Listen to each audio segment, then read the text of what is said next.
Hello and welcome to this tutorial. In the next couple of videos, we will learn Excel together by way of picking projects. Now I want us to jump right straight into Excel, and I already have my Excel open. If you are new to Excel, this is simply the way Excel looks like.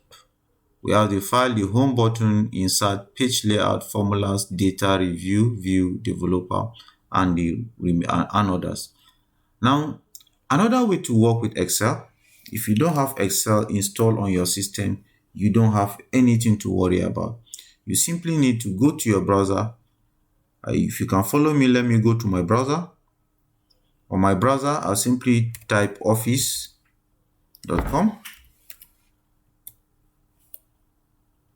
Office.com. So Microsoft have a free version of Office on the web.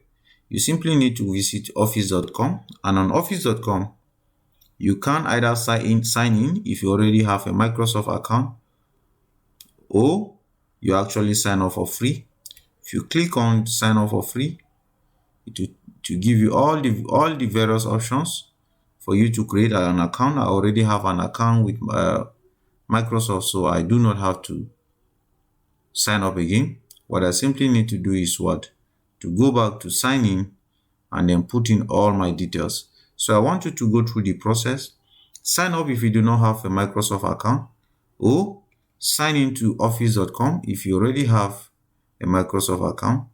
Now that for me that I already have an account, I simply need to sign in, and Microsoft have already signed me into my own account.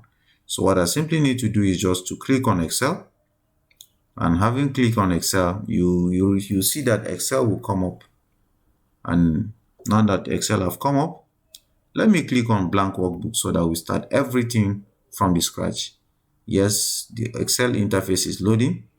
While Excel interface is loading, I want you to look at the way Excel appears online. So here you have it. We have Excel through office.com, and we also have Excel open in our desktop. So, but for the sake of this tutorial, I will concentrate on using the Excel in my own system rather than using Excel online. So thank you very much for this tutorial. I hope you are able to set up your Excel. If you do not have Excel on your PC, please don't hesitate. Visit office.com, either sign up or sign in, and then let's work together in this tutorial. Thank you. Let's see you again in the next tutorial.